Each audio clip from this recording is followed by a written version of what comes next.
Well, hey, good morning.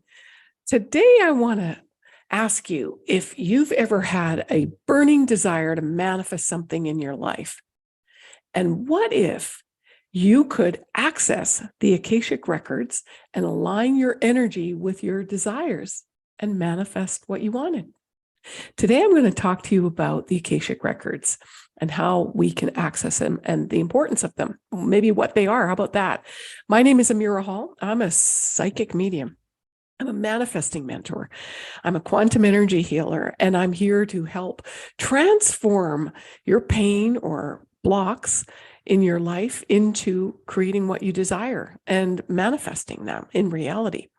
I've been doing this work for over 25 years now. And I've been on my own spiritual path for over 40. And so I really strongly believe that we all have the abilities to manifest what we want. Only problem is most of us are misaligned or aren't really hooked up, so to speak. I was reflecting on the Akashic Records, and part of my near-death experience was me trying to find out where I went when I left my body back in Egypt. And it was sometime after my near-death experience when I was stuck in a realm of grief and despair and anger and fear. And when I went on this search to find out where I went, I realized I went to the Akashic Records. And the Akashic Records is a Sanskrit word from, it's an ancient Indian term, and it refers to ether or energy. Maybe you think of it as consciousness, the actual beginning of all things.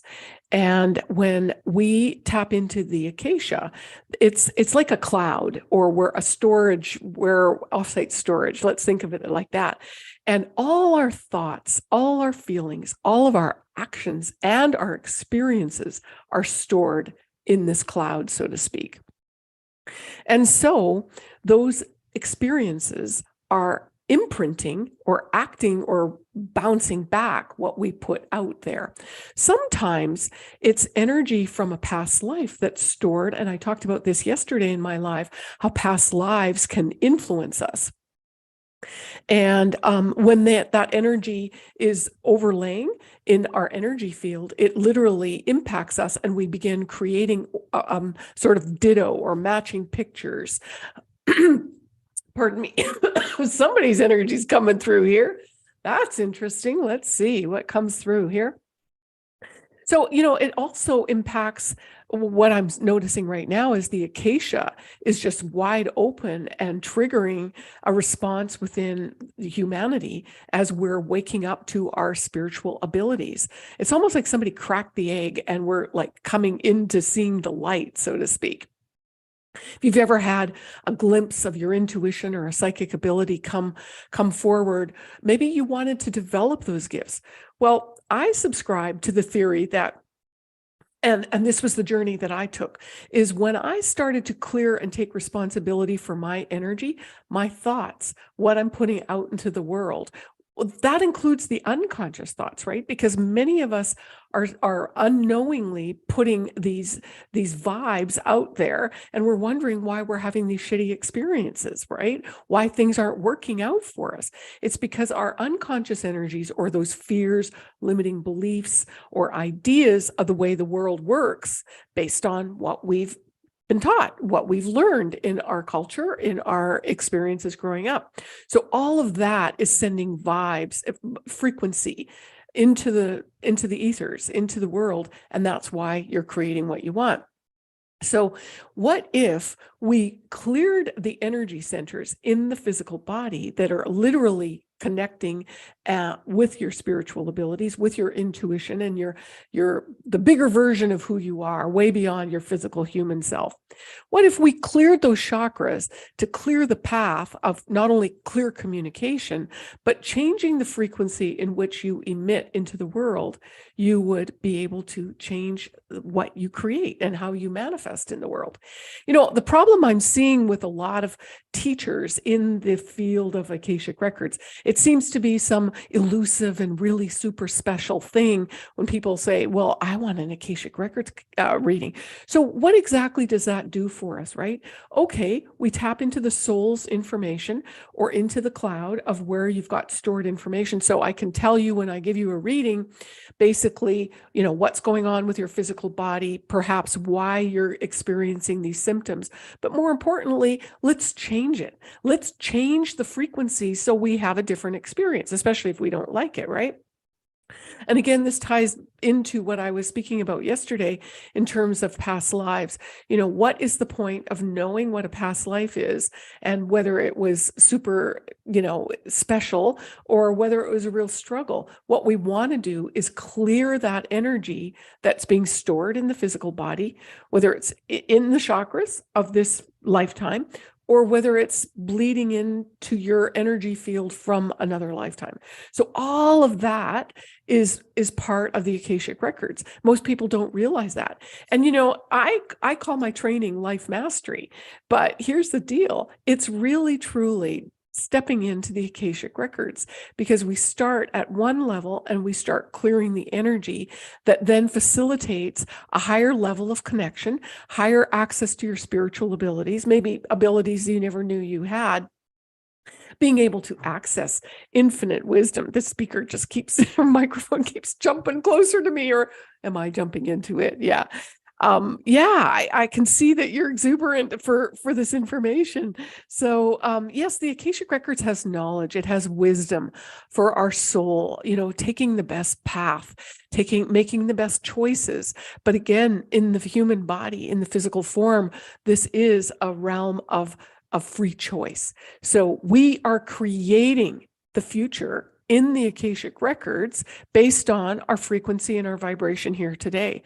So I find it highly suspicious that somebody can just take an Akashic Records class, weekend training, and then say a few words and access it.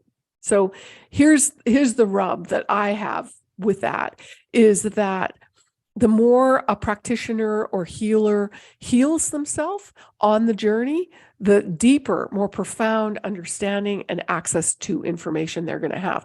Again, it's like with my clairvoyant training programs, is that you can only access and see what you're ready to see. And if you haven't cleared what I call your matching pictures with the person you're reading, that will serve as a filter. And so you will misread the person or misinterpret the information, or perhaps give a slant on it that because you haven't been able to get neutral to it.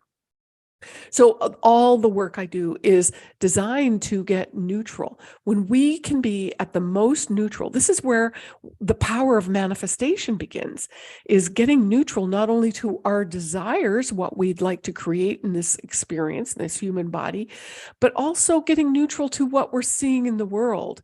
Whether we're looking at politics or the news or a relationship that you're observing with somebody in your life, is all of those things is we're on spiritual journeys, and our job is to get neutral.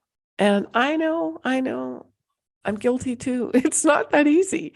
And it takes practice and really coming to that higher frequency and understanding the ancient wisdom, perhaps what these lessons are trying to teach us. So the power of manifestation happens as we clear our energy field, as we clear the chakras. That leads to the energy clearing of the aura, that leads us into having clearer perceptions and accessing higher levels of consciousness, which is who we are and stored in the Akashic Records. So regarding that, it's all about spiritual discovery, spiritual exploration, and being able to manifest what's in your heart and your soul. So I sure hope that helps you understand a little bit about the Akashic and take away some of the mystery of it. Anybody that's working with me, we're already working in the Akashic Records. I just don't use and throw that name out so frequent. So If you value this information, please give it a thumbs up. YouTube likes it when you validate this so they know that, hey, we're going to share this with more people. I sure appreciate it. I appreciate you coming and listening and leaving your comments. Yay. And so we can all shine, right? We're going to shine brighter. The more we can understand our own energy is creating our experience. So here and cheers to that. I'll look forward to seeing you again. I'm here every day, weekday. Thursday is tomorrow. Oh, I have a special guest. Francesca is going to be with me tomorrow, and she's an incredible woman. You don't want to miss that. So please join me back again for tomorrow. Thursday, live, 11 a.m. Eastern time. And have a magical day, shining bright.